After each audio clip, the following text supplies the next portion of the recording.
तो अब हम रिमाइंडर थ्योरम पे कुछ क्वेश्चंस कर लेते हैं। अभी तक हमने सीख लिया है कि रिमाइंडर निकालते कैसे हैं। थोड़े बहुत और क्वेश्चंस देख लेते हैं। जैसे क्वेश्चन लिखो, फाइंड रिमाइंडर व्हेन पहला 75 to the power 80 is divided by 7। कह रहा है कि रिमाइंडर निकालो जब 75 to the power 80 is divided by 7। कैसे करेंगे? प्रोसीजर वही है, 75 to the power 80 divided by 7 करना है। तो 75 को इस तरीके से ब्रेक करना है कि एक पार्ट जो है वो 7 से डिविजिबल हो जाए। तो अब 75 को हम 7 के मल्टीपल में नियरेस्ट कहाँ तक जा सकते हैं? तो 7 के मल्टीपल में नियरेस्ट हम 70 तक जा सकते हैं। उसका जो अगला आ जाएगा वो 77 आ जाएगा। तो या तो आप क्या कर सकते हो, आप 70 प्लस 5 कर लो 80, और क्या कर सकते हैं 77 माइनस 2 भी कर सकते हैं पावर 80। दोनों ही केस में इसमें भी वैल्यू 75 पे पावर 80 है, इसमें भी वैल्यू 75 पे पावर 80 है।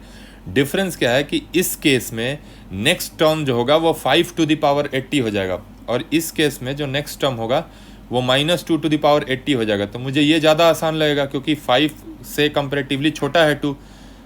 तो मैं दूसरे वाले मेथड से कर रहा हूँ, मतलब दूसरे वाले अप्रोच से कर रहा हूँ। मैंने क्या किया, 75 को लिख दिया 77 minus 2 to the power 80 divided by 7। अब ये पार्ट 7 से डिविजिबल है, इसको भूल गए, तो हमारे पास बचा क्या, -2 to the power 80 divided by 7। -2 पे पावर इवन है ना, तो मैं इसको 2 टू द पावर 80 भी तो लिख सकता हूँ डिवाइडेड बाई 7, क्योंकि -1 पे पावर इवन हमेशा पॉजिटिव होता है। 2 टू द पावर 80। अब 2 के मल्टीपल में कहाँ तक जाएंगे, 2 के मल्टीपल में कहाँ तक जाए कि 7 से ईजिली डिविजिबल हो जाए? तो देखो 2 का स्क्वायर 4, 2 का क्यूब 8। इसका मतलब है कि 2 टू द पावर 80 को अगर हम 2 के क्यूब में तोड़ दें तो हमारा काम आसान हो जाएगा। बट 2 पे पावर 80 लिखना है ना हमें, तो हम क्या करेंगे, 2 पे पावर 3 हमें चाहिए, हमें 8 चाहिए ताकि हम उसको 7 + 1 लिख सकें। अब 2 पे पावर 3 चाहिए, तो 80 पहले से क्या था, 80 पावर था, उसमें से हमने 3 बाहर लिया। तो क्या करेंगे, 3 से 80 को डिवाइड करके देखते हैं। तो 3 2 जा 6 बचता है 20, 3 6 जा 18, रिमाइंडर बचा 2। यहाँ क्या आया, 26 आया, तो ये 26 इधर आ जाएगा पावर में, यहाँ 26 आ गया, और ये जो रिमाइंडर है वो यहाँ पे आ जाएगा इंटू 2 का स्क्वायर। ये जो रिमाइंडर है वो कहाँ चला गया, पावर में चला गया। रिमाइंडर जो है वो बचा हुआ पावर हो जाता है। अब इसको मैं इरेज कर दे रहा हूँ। उसके बाद आप देखोगे कि ये जो पूरी वैल्यू है ये अब 2 पे पावर 80 बन चुका है। कैसे 2 पे पावर 80 कैसे बन चुका है, क्योंकि ये जो वैल्यू है ये प्रॉपर्टीज़ ऑफ पावर से 2 पे पावर 78 हो गया है, और उसमें 2 का स्क्वायर से मल्टीप्लाई किया तो 2 पे पावर 80 हो गया। इसको डिवाइड करना है 7 से। अब सबको पता है कि 8 को हम 7 + 1 पे पावर 26 लिख सकते हैं ना, इंटू 2 का स्क्वायर 4 डिवाइडेड बाई 7। फिर से ये देखो ये 7 7 से डिविजिबल है, इसको भूल गए, बचा क्या, 1 पे पावर 26 इंटू 4 बाई 7। 1 पे पावर 26 1, यानी ये 4 बाई 7। तो इस केस में रिमाइंडर कितना हो गया, 4। ठीक है, नेक्स्ट क्वेश्चन देखो, इसी का सब पार्ट्स। व्हेन 41 पे पावर 71 इज डिवाइडेड बाई 7। इस केस में क्या होगा कि अगर उसको 7 से डिवाइड कर दिया गया, ठीक है, फिर प्रोसीजर वही है, 41 पे पावर 71 बाई 7। अब 41 को 7 के नियरेस्ट ब्रेक करना है ना, 41 को 7 के नियरेस्ट क्या करेंगे, 35 + 6 कर सकते हो, या 42 - 1 भी कर सकते हैं। 42 - 1, और 42 - 1 क्या होता है, 41। मतलब मैंने अभी भी लिखा वही है, 42 - 41 पे पावर 71 ही लिखा हुआ है। तो 42 - 1 को हम क्या लिख सकते हैं, अब फिर से 42 7 से डिविजिबल है, इसको भूल गए, बचा क्या हमारे पास, -1 पे पावर 71 डिवाइडेड बाई 7, -1/7। अब याद होगा लास्ट लेक्चर में बताया था कि जब ऊपर निगेटिव हो जाता है तो उसको नीचे से माइनस कर देते हैं। तो अगर -1/7 बचा, इसका मतलब हमारा रिमाइंडर कितना आ गया इस केस में, 6। रिमाइंडर -1 नहीं बोलोगे, रिमाइंडर हमेशा क्या होगा 6 होगा, क्योंकि रिमाइंडर कभी भी निगेटिव नहीं हो सकता किसी भी नंबर का। तो जब भी न्यूमरेटर हमारे स्ट्रिक से अगर निगेटिव आता है तो उसको नीचे से माइनस कर देंगे और वही रिमाइंडर हो जाएगा। ठीक है, एक और क्वेश्चन देखो। व्हेन 21 पे पावर 875 इज डिविजिबल बाय 17, इसमें क्या करेंगे? इसमें भी वही काम करना है, सेम वही प्रोसीजर है। अच्छा, यहाँ पे वीडियो पॉज करके खुद से ट्राई करना, सबसे पहले तो खुद से ट्राई करना, कोशिश करना खुद से आंसर आ जाए। अगर इनकेस कोई डाउट होता है तो सॉल्यूशन देखना, या अगर कोई प्रॉब्लम हो तो पहले पीछे के लेक्चर्स देखना, सीखना कि हम कर क्या रहे हैं, उसके बाद कोशिश करना इस चीज़ को। 21 पे पावर 875 डिवाइडेड बाई 17 है। अब 21 को क्या लिख सकते हैं? 17 प्लस 4 लिख सकते हैं क्या, डिवाइडेड बाई 17। ठीक है, इसका मतलब है कि 17 अब इग्नोर किया जा सकता है क्योंकि ये डिविजिबल है, तो इसको हम भूल गए, इस पार्ट को भूल गए। बचा क्या हमारे पास? सिर्फ ये वाला पार्ट। तो क्या किया हमने? लिख दिया 4 पे पावर 875 डिवाइडेड बाई 17। अब सबको पता है कि जो 4 का स्क्वायर है वो 17 के नियरेस्ट जा सकता है। तो अब 4 का स्क्वायर अगर अलग लेंगे तो 875 को कैसे ब्रेक करेंगे? तो 875 को 2 से, हमने क्या किया है, 4 पे स्क्वायर अलग लिया है ना, तो 2 से डिवाइड करेंगे। 2 से डिवाइड किया तो कितना आ गया? 2 4 जा 8 खत्म, 7 2 3 जा 6 खत्म, 1 बचेगा 15, 2 7 जा 14, रिमाइंडर बच गया 1। रिमाइंडर कितना बचा? 1 रिमाइंडर बच गया। इसका मतलब ये जो 437 है ये यहाँ पे आ जाएगा पावर में, और ये जो रिमाइंडर 1 बचा है ये इंटू 4 पे पावर 1 यहाँ आ जाएगा।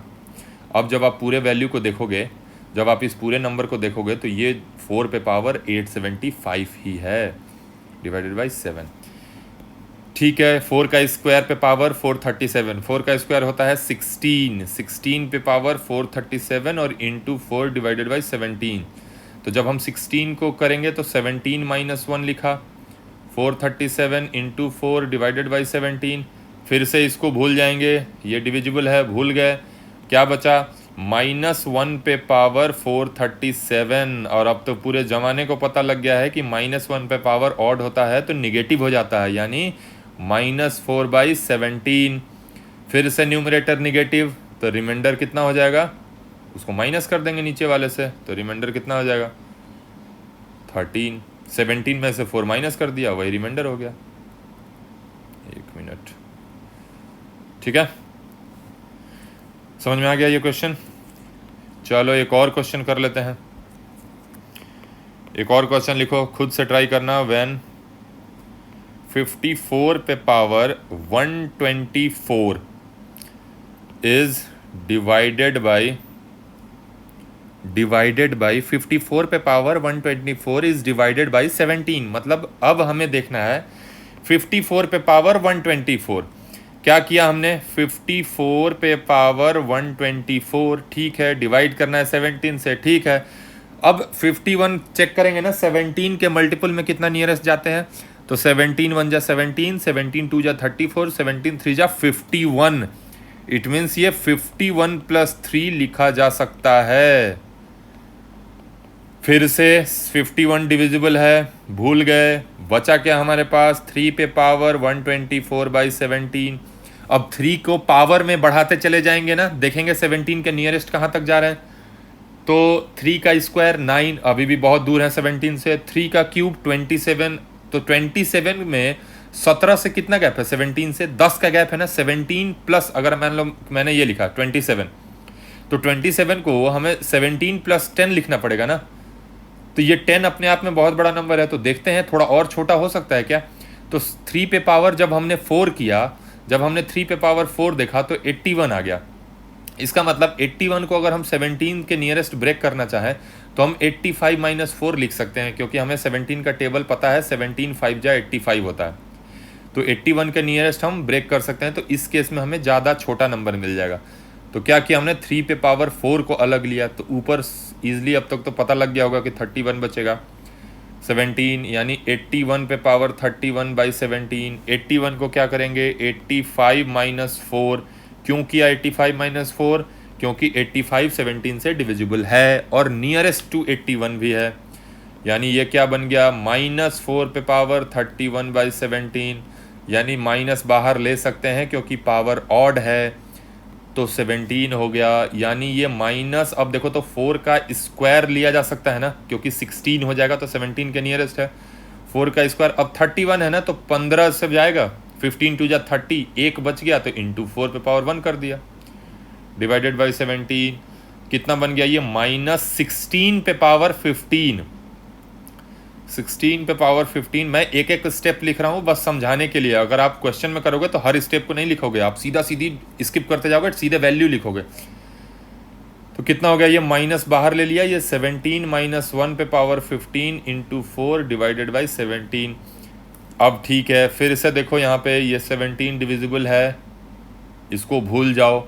-1 पे पावर क्या बचा हमारे पास, माइनस ऑफ -1 पे पावर 15 इंटू 4। अब -1 पे पावर 15 निगेटिव, एक माइनस का साइन पहले से है, ये वैल्यू जो होगी वो तो निगेटिव हो जाएगी। एक माइनस बाहर है तो माइनस ऑफ माइनस जो होगा वो प्लस हो जाएगा और this will become 4/17।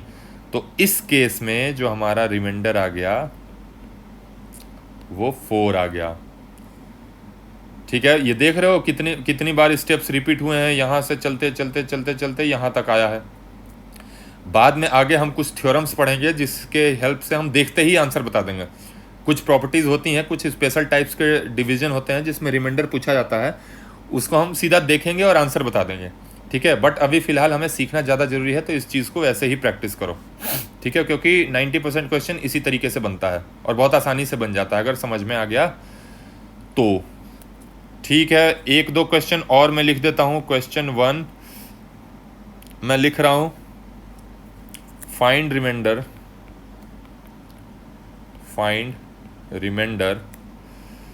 when 83 to the power 261 is divided by 17।